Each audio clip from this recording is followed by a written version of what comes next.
ನಮಸ್ಕಾರ ಸ್ನೇಹಿತರೆ. ಸೋಂಬೇರಿಗಳು ಇರುವಂಥ ಕಾಲದಲ್ಲಿ ನೀವು ಕೆಸೆಟ್ ಪಾಸ್ ಆಗಲೇಬೇಕು ಅಂತ ಹಠ ಮಾಡಿ ಅಟ್ಲೀಸ್ಟ್ ಯೂಟ್ಯೂಬಲ್ಲಾದರೂ ಸರ್ಚ್ ಮಾಡಿ ವಿಡಿಯೋಗಳನ್ನು ನೋಡ್ತಿದ್ದೀರಿ ಅಂದರೆ ನೀವು 50% ಕೆಸೆಟ್ ಪಾಸ್ ಆದಂಗೆ. ಇನ್ನು 50% ನೀವೇನಾದರೂ ಕರೆಕ್ಟಾಗಿ ಎಫರ್ಟ್ ಆಗಿಬಿಟ್ರೆ ನೀವು ಕೆಸೆಟ್ ಪಾಸ್ ಆಗೇ ಆಗ್ತೀರಾ. ನಿಮ್ಮನ್ನು ಯಾರು ತಡೆಯೋಕ್ಕೂ ಆಗಲ್ಲ. ನಾನು ಇದೇ ಥರ ಸರ್ಚ್ ಮಾಡ್ತಾ ಮಾಡ್ತಾ ಕೆಸೆಟ್ ಪಾಸ್ ಮಾಡಿದ್ದೀನಿ. ನಾನು ಸ್ಟಾರ್ಟಿಂಗಲ್ಲಿ ಸೋಂಬೇರಿಗಳು ಅಂತ ಯಾಕಂದೆ ಅಂದರೆ, ಕಷ್ಟಪಟ್ಟು ದುಡಿದ ₹1000 ದುಡ್ಡನ್ನು ಅಪ್ಲಿಕೇಶನ್ ಹಾಕಿ ವೇಸ್ಟ್ ಮಾಡೋದಲ್ಲದೆ ಎಕ್ಸಾಮ್ ಟೈಮಲ್ಲಿ ತಂದೆ ತಾಯಿ 500-1000 ಕೊಡ್ತಾರೆ. ಅದನ್ನು ಚೆನ್ನಾಗಿ ತಿನ್ಕೊಂಡು ಟೈಮ್ ಪಾಸ್ ಮಾಡ್ಕೊಂಡು ಮೀಟಿಂಗ್ ಮಾಡ್ಕೊಂಡು ಬರ್ತಾವ್ರೆ. ಅಂಥವ್ರ ಲಿಸ್ಟಲ್ಲಿ ನೀವಿಲ್ಲ ಅಂತ ಏನೋ ಒಂದು ಎಫರ್ಟ್ ಆಗ್ತಾ ಇದ್ದೀರಾ ಅಂತ ನನಗೆ ಖುಷಿ. ಲಾಸ್ಟ್ ವಿಡಿಯೋದಲ್ಲಿ ನಾವು ಪುಸ್ತಕ ಓದೋದೇ ಕೆಸೆಟ್ ಈಸಿಯಾಗಿ ಪಾಸ್ ಮಾಡೋದು ಹೇಗೆ ಅಂತ ಒಂದು ವಿಡಿಯೋ ಮಾಡಿದ್ದೆ. ಕೆಸೆಟ್ ಇನ್ ಫಸ್ಟ್ ಅಟೆಂಪ್ಟ್ ಅಂತ ಒಂದು ವಿಡಿಯೋ ಮಾಡಿದ್ದೆ. ಯಾರಾದರೂ ನೋಡಿಲ್ಲ ಅಂದರೆ ನೋಡಿ, ವಿಡಿಯೋ ಲಿಂಕನ್ನು ಡಿಸ್ಕ್ರಿಪ್ಷನಲ್ಲಿ ಹಾಕಿರ್ತೇನೆ. ಈ ವಿಡಿಯೋ ನೋಡಿದರೆ ಕೆಸೆಟನ್ನು ಈಸಿಯಾಗಿ ಫಸ್ಟ್ ಅಟೆಂಪ್ಟಲ್ಲಿ ಪಾಸ್ ಮಾಡೋದು ಹೇಗೆ ಅಂತ ಗೊತ್ತಾಗುತ್ತೆ. ಸೊ ಯಾರಾದರೂ ನೋಡಿಲ್ಲ ಅಂದರೆ ನೋಡಿ. ಈ ವಿಡಿಯೋವನ್ನು 13,000ಕ್ಕೂ ಹೆಚ್ಚು ಜನ ನೋಡಿ, ಸರ್ ನಿಮ್ಮ ಟೀಚಿಂಗ್ ಮೆಥಡ್ ಚೆನ್ನಾಗಿದೆ, ಜನರಲ್ ಪೇಪರ್ನ ಕ್ಲಾಸಸ್ ಮಾಡಿ ಅಂತ ಕಮೆಂಟ್ಸ್ ಆ್ಯಂಡ್ ಕಾಲ್ಸ್ ಮಾಡ್ತಾನೇ ಇದ್ದಾರೆ. ಸೊ ನಿಮ್ಮ ಬೇಡಿಕೆಯ ಪ್ರಕಾರ ನಾನು ವಿಡಿಯೋಸ್ ಮಾಡ್ತೀನಿ. ನಿಮ್ಮ ಟಾರ್ಗೆಟ್ ಕೆಸೆಟ್ ಅಂತ ನನಗೆ ಗೊತ್ತಿದೆ. ಸೊ ನನ್ನದು ಒಂದು ಟಾರ್ಗೆಟ್ ಇರುತ್ತಲ್ವಾ, ಈ ಯೂಟ್ಯೂಬಲ್ಲಿ ಸಿಲ್ವರ್ ಪ್ಲೇ ಬಟನ್ ತಗೋಬೇಕಂತ. ಅದಕ್ಕೆ 1,00,000 ಸಬ್ಸ್ಕ್ರೈಬರ್ಸ್ ಬೇಕು. ಈ ವಿಡಿಯೋ ನೋಡಿದವರೆಲ್ಲ ಸಬ್ಸ್ಕ್ರೈಬ್ ಮಾಡಿದರೆ ಬೇಗ ರೀಚ್ ಆಗ್ಬೋದು. ಆದರೆ ಮಾಡಲ್ಲ. ನಿಜವಾಗ್ಲೂ ನಿಮ್ದೇನು ಹೋಗಲ್ಲ, ಸಬ್ಸ್ಕ್ರೈಬ್ ಮಾಡಿಬಿಡಿ. ಸಬ್ಸ್ಕ್ರೈಬ್ ಮಾಡೋದ್ರಿಂದ ನಿಮಗೂ ಒಳ್ಳೆಯದೇ. ಕೆಸೆಟ್ನ ರೆಗ್ಯುಲರ್ ಅಪ್ಡೇಟ್ಸ್ ನಿಮ್ಗೆ ಬರ್ತಾನೆ ಇರುತ್ತೆ. ಸೊ ಸಬ್ಸ್ಕ್ರೈಬ್ ಮಾಡಿಬಿಡಿ. ಮಾಡಿದ್ರಾ? ಸಬ್ಸ್ಕ್ರೈಬ್ ಮಾಡಿದ್ದೀರಾ ಅಂತ ಅನ್ಕೊತೀನಿ. ಬನ್ನಿ ಈಗ ಮೇನ್ ಸ್ಕ್ರೀನ್ಗೆ ಹೋಗೋದ್ರ ಮೂಲಕ ಕ್ಲಾಸ್ ಸ್ಟಾರ್ಟ್ ಮಾಡೋಣ.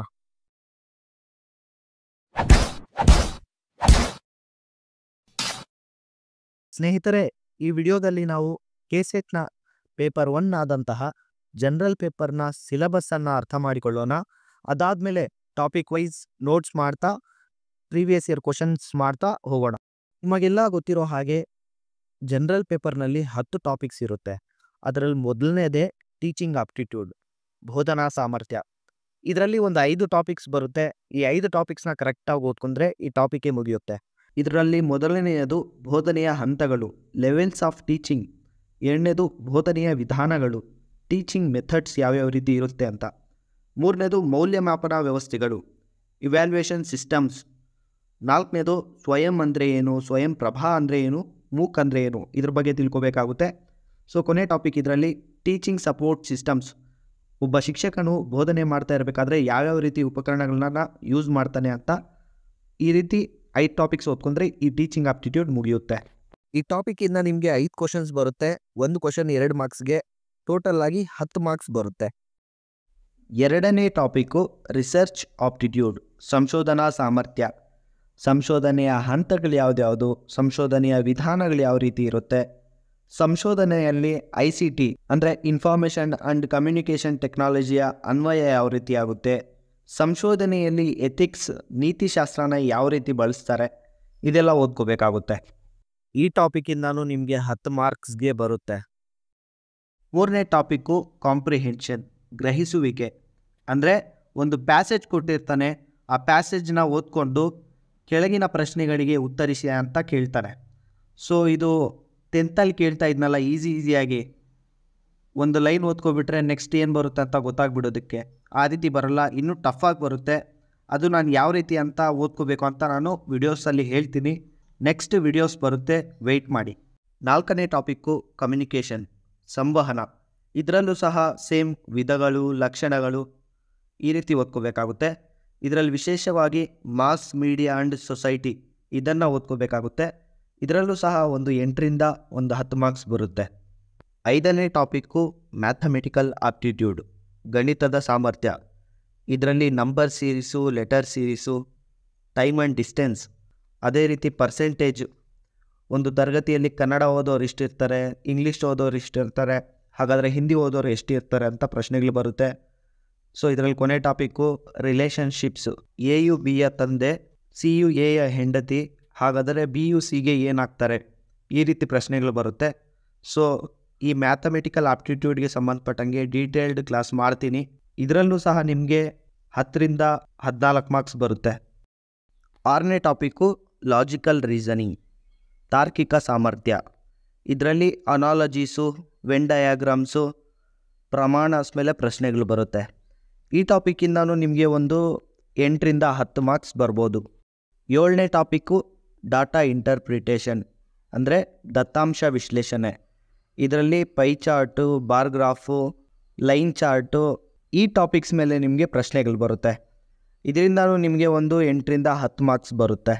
8ನೇ topic ICT, information and communication technology, ಮಾಹಿತಿ ಮತ್ತು ಸಂವಹನ ತಂತ್ರಜ್ಞಾನ. ಈ ಟಾಪಿಕಲ್ಲಿ ನಿಮಗೆ ಇಂಟರ್ನೆಟ್ಗೆ ಸಂಬಂಧಪಟ್ಟಂಗೆ, ಇಮೇಲ್ಸ್ಗೆ ಸಂಬಂಧಪಟ್ಟಂಗೆ, ಆಡಿಯೋ ಆ್ಯಂಡ್ ವಿಡಿಯೋ ಕಾನ್ಫರೆನ್ಸಿಂಗ್ ಬಗ್ಗೆ, ಉನ್ನತ ಶಿಕ್ಷಣ ಇಲಾಖೆಯಲ್ಲಿ ಬಳಸುವ ಡಿಜಿಟಲ್ ಉಪಕ್ರಮಗಳ ಬಗ್ಗೆ ಈ ರೀತಿ ಪ್ರಶ್ನೆಗಳು ಬರುತ್ತೆ. ಮತ್ತು ICTಯಲ್ಲಿ ಆಡಳಿತದ ಬಗ್ಗೆ, ICT ಆ್ಯಂಡ್ ಗವರ್ನೆನ್ಸ್, ಈ ಟಾಪಿಕ್ಸ್ ಮೇಲೆ ನಿಮಗೆ ಪ್ರಶ್ನೆಗಳು ಬರುತ್ತೆ. ಸೊ ಈ ಟಾಪಿಕ್ಕಿಂದನೂ ನಿಮಗೆ ಒಂದು 8ರಿಂದ 10 ಮಾರ್ಕ್ಸ್ ಬರ್ಬೋದು.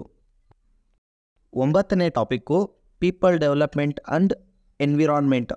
ಇದು ಎಲ್ಲದಕ್ಕಿಂತ ಈಸಿ ಟಾಪಿಕ್ಕು. ಪರಿಸರದ ಸಮಸ್ಯೆಗಳು ಯಾವುದ್ಯಾವುದು, ಪರಿಸರ ಮಾಲಿನ್ಯ ಅಂದರೆ ಏನೋ.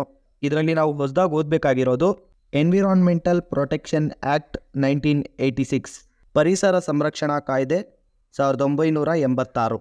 ಇಷ್ಟೊಂದರೆ ಈ ಟಾಪಿಕ್ಸ್ ಮೇಲೆ ಒಂದು 8ರಿಂದ 10 ಮಾರ್ಕ್ಸು ಸೇಮ್ ಬರ್ಬೋದು.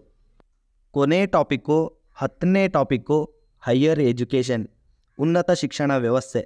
ಇದರ ಸಂಸ್ಥೆಗಳು ಯಾವುದ್ಯಾವುದು, ಪ್ರೊಫೆಷನಲ್ ಆ್ಯಂಡ್ ಟೆಕ್ನಿಕಲ್ ಸ್ಕಿಲ್ಸ್ ಯಾವುದ್ಯಾವುದು, ಉನ್ನತ ಶಿಕ್ಷಣ ಸಂಸ್ಥೆಯ ಆಡಳಿತ ಯಾವ ರೀತಿ ಇರುತ್ತೆ, ಈ ಟಾಪಿಕ್ಸ್ ಮೇಲೆ ನಿಮಗೆ ಪ್ರಶ್ನೆಗಳು ಬರುತ್ತೆ. ಇಷ್ಟು ನಮ್ಮ KCETನ ಪೇಪರ್ 1 ಆದಂತಹ ಜನರಲ್ ಪೇಪರ್ನ ಸಿಲೆಬಸ್ಸು. ಈ ಎಲ್ಲ ಟಾಪಿಕ್ಸನ್ನು ಟಾಪಿಕ್ಸ್ ವೈಸ್ ನೋಟ್ಸ್ ಮಾಡ್ತಾ, ಪ್ರೀವಿಯಸ್ ಇಯರ್ ಕ್ವಶನ್ಸ್ ಮಾಡ್ತಾ, ಇಂಪಾರ್ಟೆಂಟ್ ಕ್ವಶನ್ಸ್ ಮಾಡ್ತಾ ನಾವು ಅರ್ಥ ಮಾಡ್ಕೊತಾ ಹೋಗೋಣ. ಈ ಪೇಪರಲ್ಲಿ 50 ಕ್ವಶನ್ಸ್ಗೆ 40 ಮಾಡಲೇಬೇಕು. ಆಗ ಮಾತ್ರ ನಿಮ್ಮದು KCET ಕ್ಲಿಯರ್ ಆಗುತ್ತೆ. ನೋಡಿ, ನೀವು ನಿಜವಾಗ್ಲೂ KCET ಪಾಸ್ ಆಗಲೇಬೇಕಂತಿದ್ರೆ, ನಿಮಗೆ ಕೇಳೋ ಪೇಷನ್ಸ್ ಇದ್ದರೆ ಒಂದೊಂದು ಟಾಪಿಕನ್ನು ಒಂದೇ ವಿಡಿಯೋದಲ್ಲಿ ಮುಗಿಸ್ತೀನಿ. ಅದು ನಿಮ್ಮ ಮೇಲೆ ಡಿಪೆಂಡ್ ಆಗುತ್ತೆ. ನೋಡಿ, ನೀವು ಎಷ್ಟು ಜಾಸ್ತಿ ಸಬ್ಸ್ಕ್ರೈಬು, ಶೇರು, ಲೈಕ್ ಮಾಡ್ತಿರೋ, ನನ್ನನ್ನು ಎಷ್ಟು ಜಾಸ್ತಿ ಮೋಟಿವೇಟ್ ಮಾಡ್ತಿರೋ ಅಷ್ಟೇ ಫಾಸ್ಟಾಗಿ ವಿಡಿಯೋಸ್ ಬರುತ್ತೆ. ಅದು ನಿಮ್ಮ ಮೇಲೆ ಡಿಪೆಂಡ್ ಆಗುತ್ತೆ. ಸೊ ಎಲ್ಲರೂ ಸಬ್ಸ್ಕ್ರೈಬ್ ಮಾಡ್ಕೊಳ್ಳಿ. ಇನ್ನೊಂದು ಇಂಪಾರ್ಟೆಂಟ್ ಇನ್ಫಾರ್ಮೇಷನ್ ಏನಪ್ಪ ಅಂದರೆ, ಯಾರಿಗಾದರೂ ಪ್ರೀವಿಯಸ್ ಇಯರ್ ಕ್ವಶನ್ ಪೇಪರ್ಸ್ ಬೇಕಂದರೆ ಈ ನಂಬರ್ಗೆ ಕಾಂಟ್ಯಾಕ್ಟ್ ಮಾಡಿ, ವಾಟ್ಸಪ್ ಮಾಡಿ, ಇಲ್ಲ ಡಿಸ್ಕ್ರಿಪ್ಷನಲ್ಲಿ ಒಂದು ಲಿಂಕ್ ಹಾಕಿರ್ತೇನೆ. ಆ ಲಿಂಕ್ಗೆ ಹೋಗಿ ಕ್ಲಿಕ್ ಮಾಡಿ ಡೈರೆಕ್ಟಾಗಿ ವಾಟ್ಸಪ್ಗೆ ಬರ್ತೀರಾ. ಪ್ರೀವಿಯಸ್ ಇಯರ್ ಕ್ವಶನ್ ಪೇಪರ್ಸ್ ಅಂತ ನೀವು ಮೆಸೇಜ್ ಮಾಡಿ, ನಿಮಗೆ ಪ್ರೀವಿಯಸ್ ಇಯರ್ ಕ್ವಶನ್ ಪೇಪರ್ಸ್ ಬರುತ್ತೆ. ಆದರೆ ಕೆಲವೊಂದು ಚಾರ್ಜಸ್ ಆಗುತ್ತೆ. ನೋಡಿ, ನಮ್ಮ ಟೀಮು ನಿಮಗಾಗಿ ಹಗಲು ರಾತ್ರಿ ಕಷ್ಟಪಟ್ಟು ವಿಡಿಯೋಸ್ ಮಾಡ್ತಿದೆ, ಮತ್ತು ರಿಸರ್ಚ್ ಮಾಡಿ ಕ್ವಶನ್ ಪೇಪರ್ಸ್ನೆಲ್ಲ ಕಲೆಕ್ಟ್ ಮಾಡಿ ಡೌನ್ಲೋಡ್ ಮಾಡ್ತಿದೆ. ಟೀಮ್ ಕಷ್ಟಪಡ್ತಿದೆ ಅಂದರೆ ಅದಕ್ಕೆ ತಕ್ಕ ಪ್ರತಿಫಲ ಸಿಗಬೇಕಲ್ವಾ. ಸೊ ಅದಕ್ಕೋಸ್ಕರ ನಾವು ಚಾರ್ಜಸ್ ಫಿಕ್ಸ್ ಮಾಡಿದ್ದೀವಿ. ಬಡವರಿಗೆ ಫ್ರೀಯಾಗೂ ಕೊಡ್ತಾ ಇದ್ದೀವಿ. ದಯವಿಟ್ಟು ಇದನ್ನು ಮಿಸ್ಯೂಸ್ ಮಾಡ್ಕೋಬೇಡಿ. ತೀರಾ ಬಡವರು ಅಂದರೆ ಮಾತ್ರ ಫ್ರೀಯಾಗಿ ಕೊಡ್ತೀವಿ. ಎಲ್ರಿಗೂ all the best. Bye bye.